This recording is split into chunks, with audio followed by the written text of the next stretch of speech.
Hey, you're back in the garage with TheEZGZ. Today, I want to do a little product review on this B&G PN109 and the PN115. They are pretty popular videos on YouTube, and I wanted to give them a try. This is an oil treatment, this is a cleanse, and this is a ongoing oil supplement. And then I added one full can to one full tank of gas of this Seafoam motor treatment. This is for high mileage cars and trucks. You can put it in your fuel or your oil, I believe it says, but I've only used this in my gas tank. So that's what I've done here. A little bit of history on this vehicle. It's a 1993 Toyota pickup, 5-speed, 4-wheel drive. Nothing outstanding about this truck. I'm the second owner. Had over 200,000 miles when I got it. It's got like 230,000 miles on it now, and we'll start it up here in a second, but I want to tell you my experience with these products. First thing I did was add this can of 109 to the existing oil and fast idled the engine for, it says minimum of 10 minutes. I did it 20 minutes. It gives complete, easy to understand directions right here on the back. And at that point, I drained the oil and changed the filter. After it cooled off, I cut the oil filter open. The oil was relatively clean. The person that recommended this product to me told me when they did it to their engine, it came out really black. So your results may differ. I cut open the filter that looked really clean. In the bottom of the V, in the bottom of the pleats, I could see some black stuff in there. I don't know what it was. It wasn't gooey. It's probably carbon or something along that line. I think that's what this is popular for, is for freeing up carboned up, stuck parts and so forth. Then I refilled it and added the second can of this product and went ahead and ran the engine. And I had planned on taking it on a long journey. I wanted to really get this stuff in and circulated through the engine as soon as possible. But when I first got the truck, I thought that I would take it for a nice cross-country trip, about 1,500 miles, and after going like 400 miles down the road on a hot weather down the interstate, I got kind of frustrated. The engine just didn't have the power to maintain the speed limit. I had to downshift to fourth going up hills, and then I had to put it back into overdrive fifth gear going down the hills. That was kind of annoying. Then I just realized the fuel tank gauge was dropping faster than I thought it should, and I did a mileage check, and I was getting less than 15 miles to the gallon. So I could have taken my full-size vehicle that had air conditioning, which this does not, and I was kind of frustrated, and I packed it in for the night, got up the next morning, and checked the vehicle over before heading out, and I noticed that the oil level was a couple quarts low. So that concerned me a lot, and I decided at that point in time I did not want to continue on that trip. It was going to be too expensive, and that was the whole point of taking this vehicle. So it's always done fine around town, close to home, taxi miles, short trips. Doesn't leak, doesn't use oil between oil changes. It's just been a good vehicle, always starts for me. I've had to replace the battery and a few odds and ends, but that's just normal maintenance. So let me go ahead and start it up, and you can listen to it. Before I put this treatment in there, I did notice while I was doing the 20-minute fast idle run that it did have a ticking noise to it.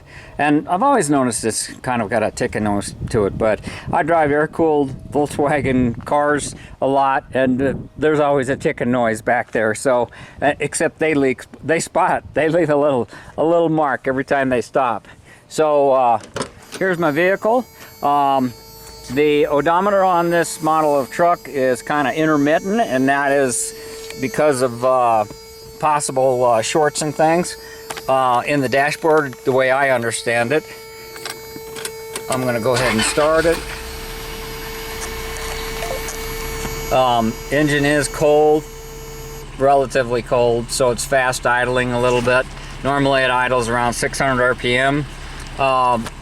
And with the oil that I had in it, which was Mobil 1 10W30 full synthetic, at an idle like this, I had very low oil pressure. I was using 10W30 and I couldn't find that where I normally shop, and they had 10W40, and I thought, as long as I'm doing all of this stuff and it's summertime, why not go ahead and throw the 10W40 in it and see if it affects my idle oil pressure. And that turned out to be positive. My Garmin is a lot more accurate than the odometer, and I decided that we'd go ahead and use that. And I ended up, like I say, I wanted to go get it a good test and give it a really good hot engine for a length of time, but it didn't work out. The weather, we had unexpected snow late in the season like this, and everybody was shut down, and I knew the areas I wanted to go to would probably be having some issues as well. So my hearing is not very good, but I can't tell you if it was the oil treatment or switching from 10W30 to 10W40. I no longer hear that noise myself. I don't know if the camera will pick it up, but totally stock engine, original miles, working really good. So yesterday was my first opportunity and a nice break in the weather, and so I drove it 400 miles, and it was like first 200 miles I wanted to tell myself I think it feels a little bit better. And typically if you want to drive 70 miles an hour, that's 3,000 RPM. It's 500 RPM for every 10 miles an hour in fifth gear. That previous attempt several years ago, I could not maintain 70 miles an hour.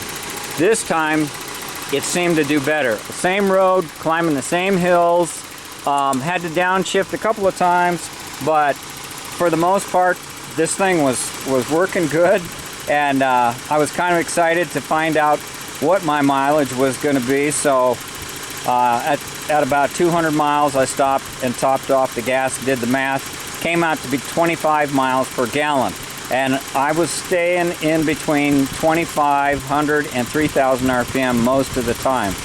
On that previous trip, the way I explained it, when I aborted, I came home on 2-lane roads, only went at 2,000 RPM in fourth gear, so I wasn't doing a lot of shifting, and I was dropped the RPM considerably. It did not use any oil, and my mileage increased to 29 miles per gallon. So it was just, you know, due to the age and wear in the engine, it didn't like that higher RPM. So on the second half of my 200 miles, well, now you can see where it's warming up and the oil pressure, but that is still higher than it was with the 10W30. That's kind of the skivvy on this engine, and much to my delight, the second half of my 400-mile trip, I was keeping up with traffic, I was climbing the hills, and I decided I would take it up to 3,500 RPM. I couldn't hear or feel anything. It was very loud and noisy inside the truck. These tires are fairly new. I was getting a nice solid ride, and even though there was a lot of wind, this thing was holding the road really nice, and for the first time I was able to keep up with traffic at those kinds of speeds. And it was like 150 miles on that last stretch, and I was just so tickled. And I checked the oil this morning, and it was right at the normal height, right where I had left it. So this these products, they can and do work under certain circumstances. And I don't know if this is typical or if I was just lucky. Maybe the increase in viscosity of the oil to 10W40, maybe that helped. Maybe cleaning out the injectors with the fuel gasoline additive. I'm sure it's a combination of things. Yeah, we were crack-a-lacking down that highway and it was feeling good. And this is the best vehicle I have with the best gas mileage that I can run non-premium fuel in. It says 87 and that's what I've been running, and I might be able to get by with 85 because I live at 5,000 feet, but that's my story and I'm sticking to it. I hope you have good experience with your situation, and if anybody has any suggestions on things about these older Toyotas that I should pay attention to, I'd really appreciate it, because I plan on maybe doing a trip or two with it. I'm aware of the timing chain situation, and the previous owner did have that serviced. I don't know if they did the full upgrade kit to the double roller chain or just replaced the tensioner. I like the EFI with this high mileage. If I did have to get into it, I guess I might consider a different camshaft, but I wouldn't want to. This isn't like a programmable fuel injection, and I don't want to get into all the complexity of that sort of stuff. The only disappointment that I have is I tried to pull the spark plugs out before I left to do a compression test so I would be able to compare it to something later on if things improved. I put a lot of pressure on those spark plug folks, and they did not want to budge, and I did not want to risk damaging them. And a stock old engine with all original stuff on it, I didn't want to start poking and prying and doing things. I had an emission test that was coming up, and I did do that and passed it easily prior to this. It does have the catalytic converter on it. It looks kind of like a mini header setup, kind of like a 2-into-1 down there. And it's just a sweet little package. It's just at the minimum power. I think if I added an air conditioning, or if it had air conditioning pump on it, I think that would kill what I gained so far. And I don't know if it's going to continue to improve for a while, but I'm sure going to monitor it and keep you informed. And there you go. Thanks for watching. Thanks for subbing. TheEZGZ out.